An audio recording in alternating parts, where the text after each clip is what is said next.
حضرت رسول گفتن که تقوا میگیم آدم های متقیان تقواوردن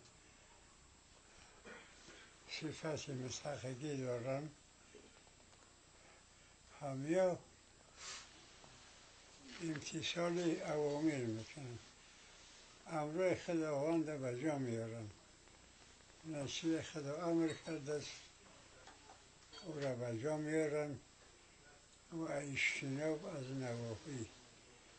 پرهیز کردن از منهیات چیزی را خدا نکرده است نکنه گفته است او نظر داره معلوم است خداوند علیم حکیم است هیچی امرش به حکمت نیست هیچی نهیش از ضرر از بیفایدگی نیست